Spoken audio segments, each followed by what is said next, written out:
May nga daw mga igalaw o kaniya na usap kita sa tuang hapon tambayan ang tambayan sa Radyo Pilipinas.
Yes mga katambayan no, karong adlaw atong ginasaulong ang ika-126 na araw ng kalayan kun asa ni adtong 1898 June 12 no dito sa Kawit Cavite no gideklara ni ang pinakaunang pangulo no general pa ni adtong unang mga higala na si Emilio Aguinaldo no ang unang bandila sa Pilipinas no nga mo iti mailahan nato nga gawas to na ta gikan sa sobra 300 katuig nga pagsakop sa mga Espanyol mga katambayan no o karong adlaw nata diri kung yung nabantayan no medyo pamilyar no ang lugar nato dinhi karon mga katambayan no o nata diri sa usa ka mall mga higala sa may Ecoland no okay sulti na nato SM City Davao no aron nga saksihan no ang parade of flags no isip ilahang tribute no sa kuan sa ginatawag nato nga Independence Day 126th year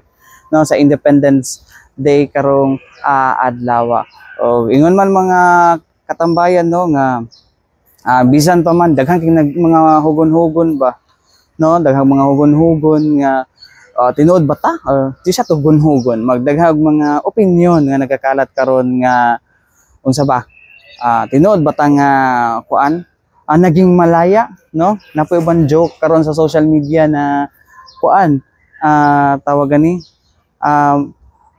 okay happy Independence Day malaya ka na joke anyways mga igala no karong adlaw atong isgutan no katong nahitabo nga viral video mga igala sa usa ka buntis no nga nagpost sa iyang video kuno gitagaan siya og ayuda nga 10,000 pesos gikan sa DSWD niya gipaadto daw sa barangay kay napadoy sa butan daw and then it turned out nga ang 10,000 ang gibalik siya is 1,500 lang so tungod ato nagilak-hilak siya sa video mo to na isa nga nag-viral ang iyang video so kagahapon no during the kapihan sa Bagong Pilipinas no with DSWD 11 Regional Dr. Attorney Vanessa Gok og ihaning gitubag no sumala pa niya nga iha daw ning kuan no ilahan ang giaksyonan no with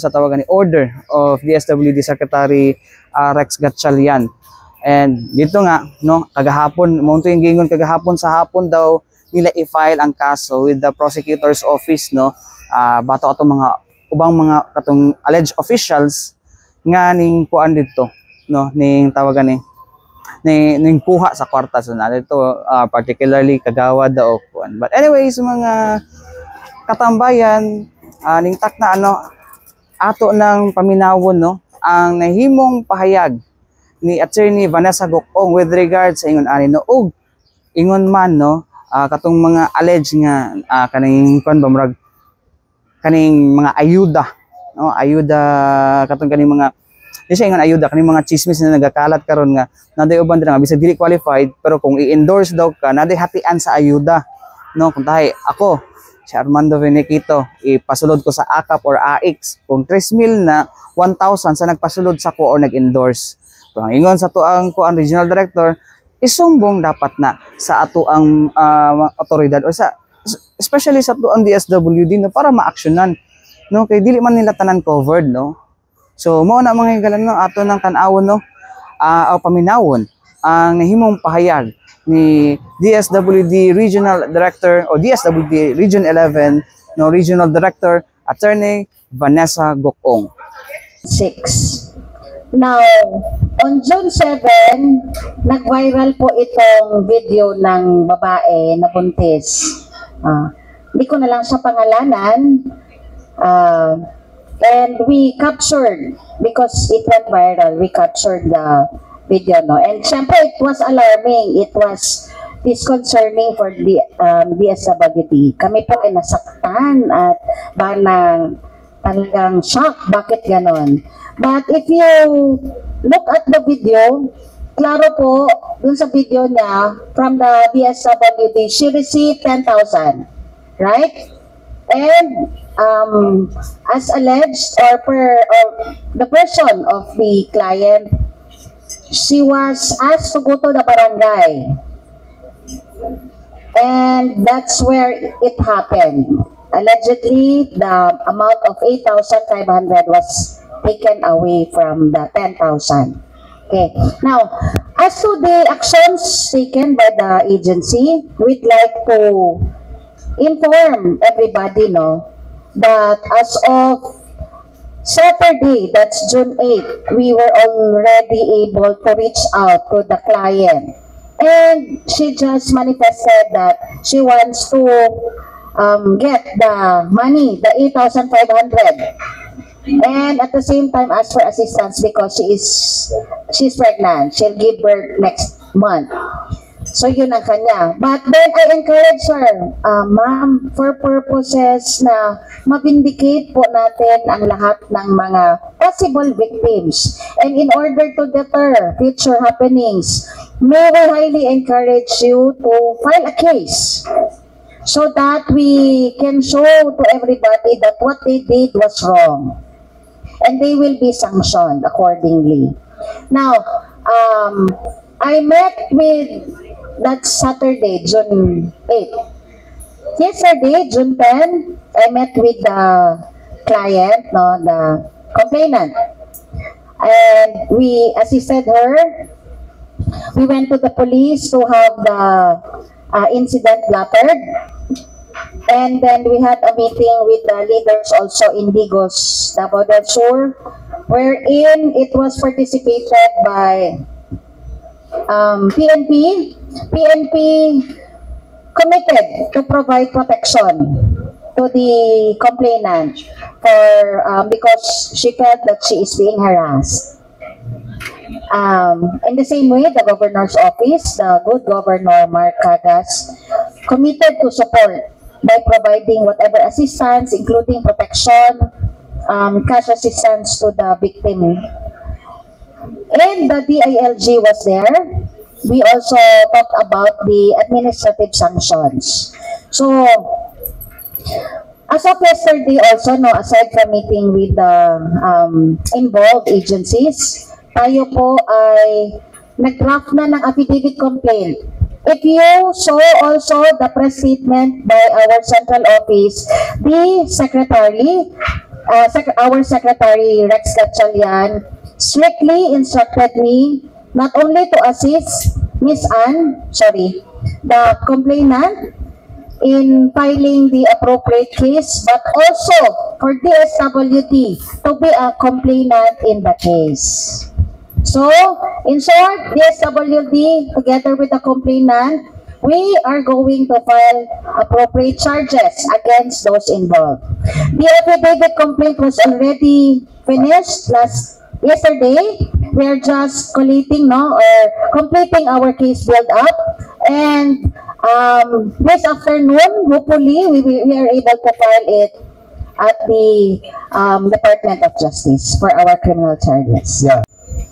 I would not like to preempt the case, but because nag-viral naman siya, so the case charge is against the barangay captain based on the admission also, in the video, and the barangay kagawads involved in the unlawful act of taking. Kagawads, meaning lahat ng kagawad? we have yet to determine who among them, because there are 6 barangay elected barangay kagawads. We have to determine yet who were present during that time and who did the role play, who specifically took the money. Wala pa lang po. Is it the first time na may ganitong incident na yung ating ayuda ay may mga issues na kinukunan ng mga barangay officials? There are reports in the past, but no formal complaint was filed. So this will be the first time that a formal complaint will be, or a formal charge will be pressed in the appropriate courts.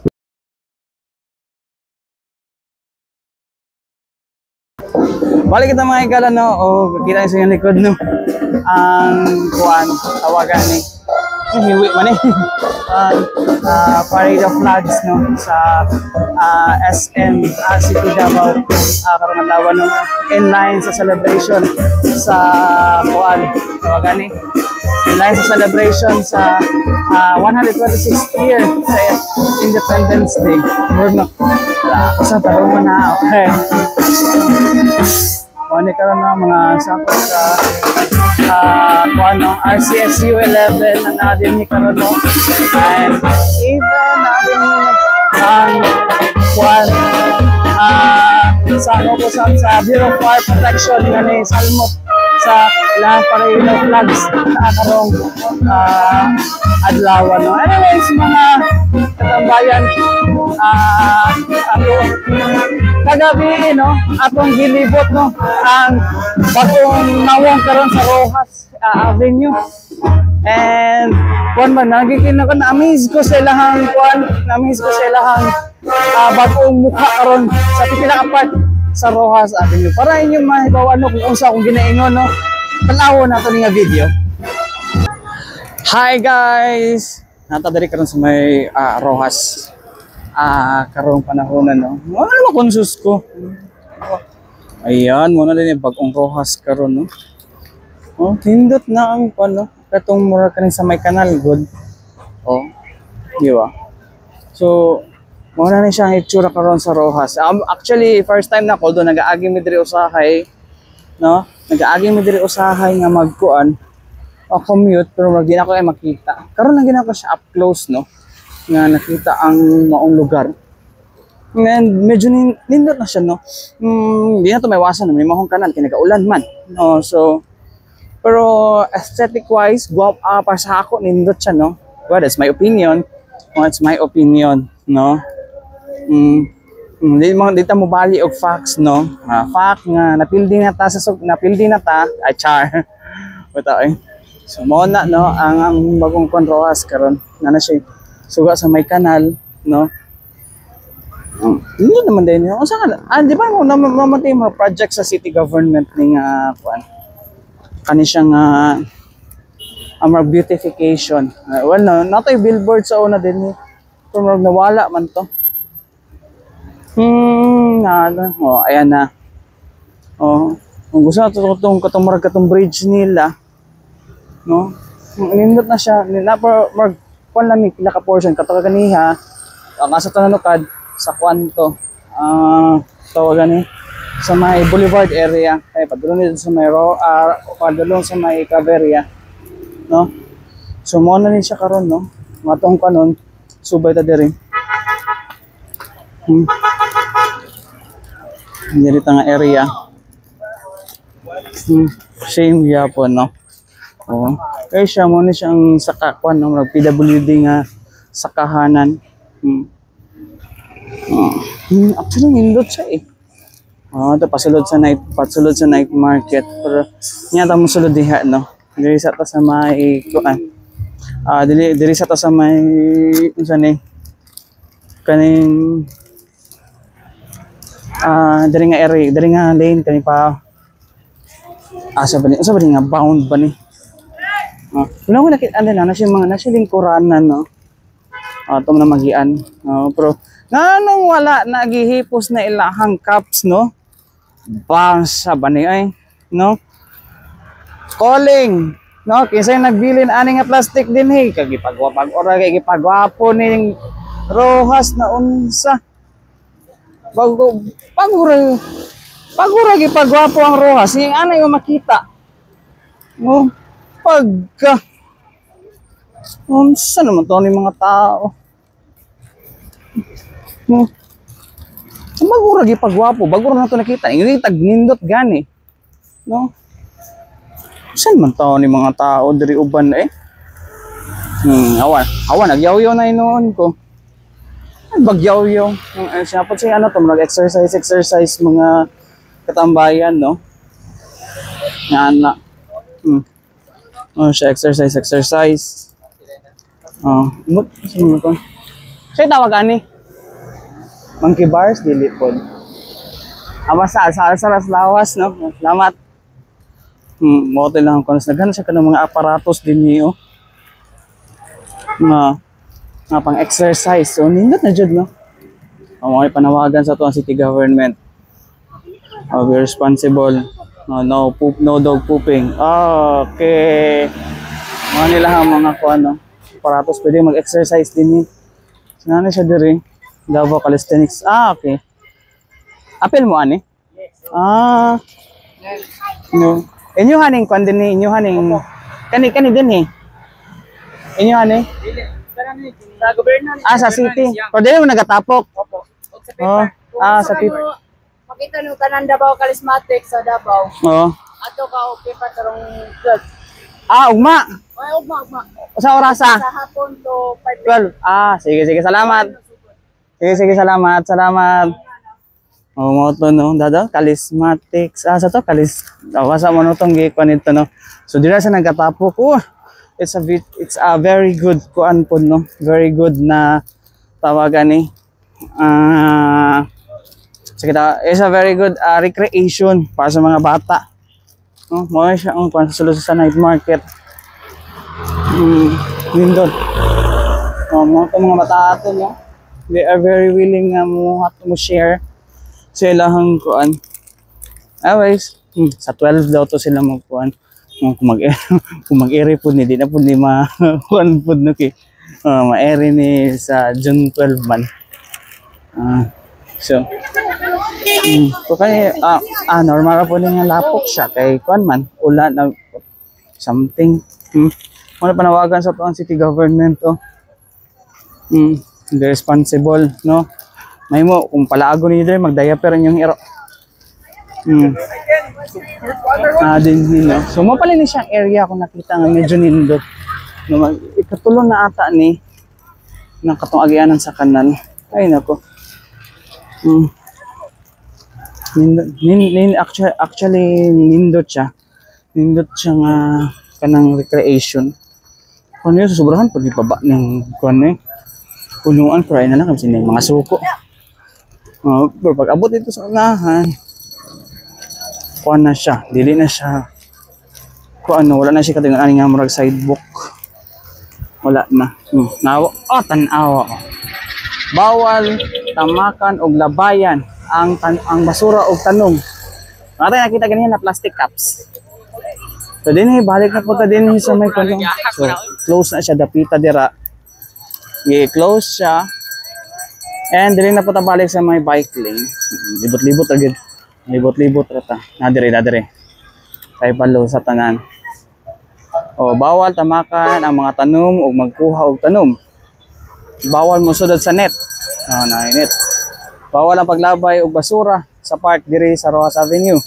Panatay nakita ang plastic cups dito sa may lingkuranan. Bawal ang pagpalibang sa inyong mga pets. Iro diri nang libanganan man nga park man eh. Bawal magbutang o gamit sa green fence. Bawal hiktan ang mga green fence. Bawal kuha og gamit kung dili iyahang gamit ay natural kawat na. So mo na makanunayang pag-amping sa og pasalamat kaayo sa kooperasyon. Mo tong pahimangno. Mo to ilahang pahimangno. Kunagit din naglabay dito. Ay nako. Pwede kay mo sulod din eh. Sulod kay ta dire na. Allowed ba? Ang bugisita. Pero mo ni siya lahi po siya na design day diri. So dito is nasa gawas ang sidewalk. Doon nasa sulod. Oh, ilan na ako si tawa kwanta pero ato lang itan-aw no nindot ba yo? No, ay lang tanaw sa kanal. Hindi alam mo sa may kanang ko no. Nindot siya. Actually, gawas sa dira di mo ta pwede mo sulod sa may night market, no. Nindot siya. In fairness, no. Nindot ang Rojas karon. Oh. Hopefully ma-maintain, no? Gwapo ba yagid siya? Karon pa ako nakasulod po din. Nung anak ko eh. Dugi na gini ko na downtown gidi ay, no? Ay, nako. Anyways, ang gawas ta dire, motipas ta din eh. Nya, balik na punta. Mo na siya tapos mutabok na pwede ka mutabok dito. Pwede po ta mo naog dire. Pwede mo pa nito. Kung adlaw pwede na siya. Wala ang night market. So mo ni. Sudlan pa nato tong isa ka kuan pod, isa ka sidewalk pod. No. Or kuan. Kung natingala mo na ko bit-bitingan eh. Pag ikan ko nagpalit og kuan something. Gisalad Andre Dapita. Gisaladaan sa Andre Dapita.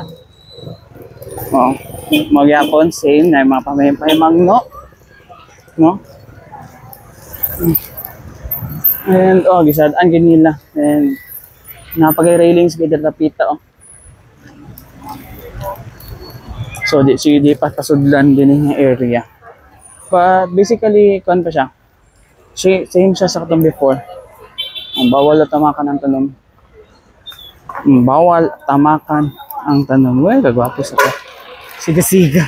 Bata. So, nitipa sa food ko dire sa may gani. Dire sa may kalsada. Bike ka sa bike lane. Dapat tawagan dito na bike lane. Walking lane na. Jar lang. Di, kung siya ang bike lane niya sa umaga. Sidewalk sa gabi. Charing. So, ayan lang yun. So, pag abot ito, balik na po ta. So, ayan ang mga katambayan, no? Diyan hita. Okay. Rojas Night Market. First kuan sa cute sa ito eh. Aero di eh. Task force daw nga nagbantay.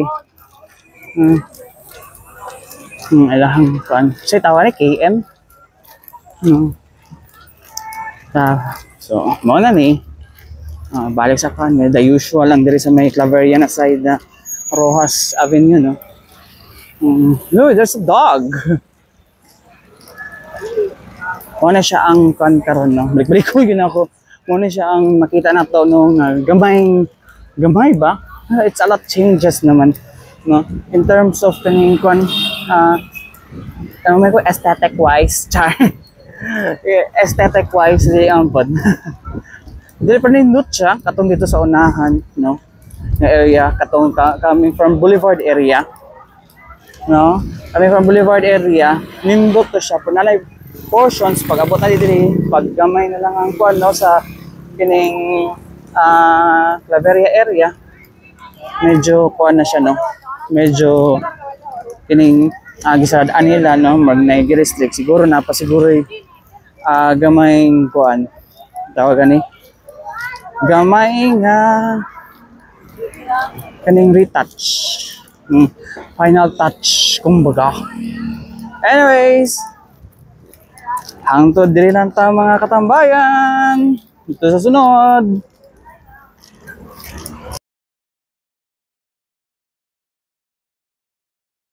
Yes mga igala, balik kita din sa tuang tulumanong tambayan sa Radyo Pilipinas. Anyways mga igala, kanina nakita na nato itong kwan, no? Kung unsa na ang facelift sa ato ang Rojas Avenue mga igala. Murag gid siya park gid siya mga igala, no? Gibuhat siya nga beautification sa ato ang kwan, no? Isa sa mga kanang gikuan nga beautification sa ato ang mga tawagan kaning mga atong local government no dugayon ako nakakuha ni no so naliuban lang yun although na nakapost ito ng mga pahinumdom pero naliuban nga gahigig ulo kasi dito taga Davao pod no nga bisag luyo sa pahinumdom magbiling yapon og kalat but anyways mga igalan no karon tak na ang mga update sa ato ang seguridad dinhi sa Davao region mga igala pinaagi sa ato ang Philippine Coast Guard 10th Infantry Division Davao City Police Office ingon man Police Regional Office 11 paminawo nato sa ato ang kadagatan karon dinhi sa Davao Gulf. So far sir wala pa naman kami mga observations na ikaka-alert natin. Pero our Coast Guard personnel in the different stations and substations are ready to implement our measures to ensure safety of the beachgoers and the riding public. How about sa itong mga vessels na nawik sa kadagatan? Continue pa rin po ang ating monitoring. In fact, dito si Ensign Gonzales to speak for Coast Guard Station Davao since sila yung pinaka-busy na port. Sige, si sir. Sa pagkakaroon sir, continue gihapon ang atong monitoring process lalong-lalo na karon kay pasulod na ta sa rainy season. Perminting man may magpasidaan-daan o if possible kung kusog kayang ulan ug naabot tay inclement weather condition naga-suspend yun ta og mga biyahe nato regardless of the gross tonnage of the vessel or the motor bangka. Isa sa atong ginalantaw gyud diri kaning ato ang mga port tray sa kilometer 11 lakip na or hilabi na gyud ang kaning sa Santa Ana motor bangka both liners and charters flying to Talikod Island and all around the island, especially sa mga island hopping activities nato. So sa pagkakaroon sir, continue gihapon ang amo ang mga safety measures pero rest assured na kung kinahanglan man kami mo responde o magsuspend magpasidaan mi ana sa riding public po. Okay, thank you sir. Kabalo na mga na peaceful na gid ang area sa 10th ID Davao region and then other places of 10th ID. Nana ba ginakon karon no? Gina-look forward the other LGU na ma-declare as insurgency free after San Fernando? Yes or no, pero dili pa na kumahatag siguro ang details in terms of preparation kung sa level na but I have spoken sa isa ka officer gahapon sa mga meeting Katingilan, Bukidnon is now preparing for the declaration of insurgency. Municipality gyapon siya sa Bukidnon, sir. Yes, sir, sa Southern Bukidnon. Another put for Region 10 na pud ning Yes, sir. If siya, ikaduha siya, madayon. Sir, pwede mo ba sir kung pila na ba ang LGUs nga mura gina-process na karon no or ongoing na para mahimong insurgency free? Sa karon sir, mao pa lang na. Okay. Kadiilan ba na? Katingilan. Bukidnon, no? So, mo nang mahatag na to siya karon kay prior to that is mag-communicate man na sila sa division like invitation sa commander then but other things na preparation as far as wala pa siya na sa division. Wala pud mi gina-collect na kay ang standing order is to to help facilitate sa declaration. So kung ang unsa na siya nga level dito lang gito siya nga dili tong listahan nga kay ang order is tanan man. So mostly ng mga munisipyo nanay mga efforts it's either na mga scheduled nga mga sangguniang bayan na mga meetings for the crafting of resolution during peace and orders. Ma-open na po nila sa mga peace and order council meetings mga Gasa sir, kumusta ang lihok sa tong mga areas nga napaghihapon tong pwersa sa NPA? Yes sir, karon na magitay ITBS, pirmi naman nato ni siya ihisgot kaning ato ang mechanism to preserve or to establish yung physical and psychological barrier preventing yung resurgence or recovery efforts sa PICAS. But aside from this, ato gyud gina-intensify karon, no, more on pag mga aning mga situation nga dispersed into smaller groups ang ato ang mga confronted threats, naga-intensify ta sa ato ang intelligence build up, no. Kinahanglan makita nato ang picture unsang mga lihok sa mga nahibilin, gatago ba, gahinay-hinay mag-organize, but of course kailangan gyapon namang participation sa katawhan. So more on intelligence build up me, but not taking away yung atong mga combat operations or mga patrols. Numbeo, ika number 19 ta sa dunay taas crime volume ba to? Crime statistics, no? So last time kita ang number 1 sa zero crime, di mo siguro zero, pero baba ang kuan na to sa top 19. Usa ang kuan ani karon no stand sa DCPO? Yes sir, no, ang Davao City Police Office manggod, ang Davao City manggod area sir, is dili manggod siya gamay. And then nga to po nga kampanya kontra sa mga criminal sir, no, is wala ta magundang, and then nagapangayo ta og tabang sa ato ang mga kaisunan Davaoeños sa pag-report sa ato, pag-provide og kanang information. Mo siguro nang na-record nga naatay mga naapil ta sa 20. Gumikan ka na sir, dili ingon nga disadvantage na on the part sa Davao City Police Office, but ato ang nagikuan sir nga advantage nga na ay kooperasyon nga nakuha nato gikan sa community sir, no, na sila pagsalig sa taong mga kapulisan mo nang nisulti sila, ni-report sila nga na ay mga krimen or na ay mga involved individuals nga involved sa mga criminal activities. So sa Davao City Police Officer ato ang nagikuan as advantage on the part kay daghang ni-report sa amoa o daghang pagsalig ang nihatag sa kapulisan nato sa Davao City Police Office. Pero ako alam ko nun ba, it's because last time nag-i-ask nato si DRDO katong pag-stay sa 2 batalyon nga South Delhi, ingon siya walay i-launch or walay nga dako nga na operations, then nagapangutana nganong kung kato siya nga statement ang kuan nga walay dakong operation, katong Monday libuto ni siyang kuan pag adto dito, and then ang ilang ikuan dito, interpretation mong god sa mga part. So, buna po na akong nilagingon is murag excessive force na ang gigamit sa pag-implement sa maong arrest or warrant of arrest. Kung ano ni mo itong sa SAF, sir, ang SAF nga na-deploy itong Monday, kato ng mga SAF nga nanadiridahan sa Davao Region. Dili to siya 2 battalions, ma'am? Dili. Dili siya 2 battalions. Kung sa itong naa sa SAF, na daan diri sa Davao Region, muna to gihapon ang na-deploy. Moto na ito'y nangutana sa ako kagahapon nga, ma'am, na naman pud lagi ka ng mga naka-uniform nga padulong dito sa Davao Norte. O basig, kuha na po to sila, nibalik sila dito sulod sa KOJC. Ang akong tubag is no, nibalik na sila sa ilang base sa Tagum City, Davao Norte. Nanguli na sila. So after operation, balik po sila sa ilang base. Apil na tong other units. Pero ma'am,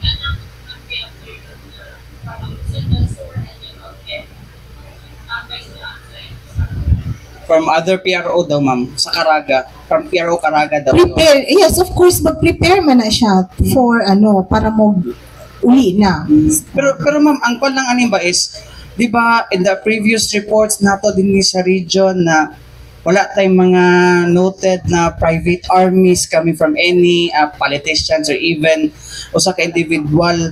Tapos nahitabo ning pag kuan nato no pag pamatayan ni mama. Nahitabo to siya nga incident na kung asa daghan kayo ang mga outside kadto mga police katong mga anti-riot police nga gi-deploy nga dili sa PRO 11. So usa ba ang pangutana ni sa mga especially sa mga members ni Pastor, no, ituo ba jud daw ang PNP nga naay private army si Pastor Kibuloy nganong niabot sa ingon atong extent?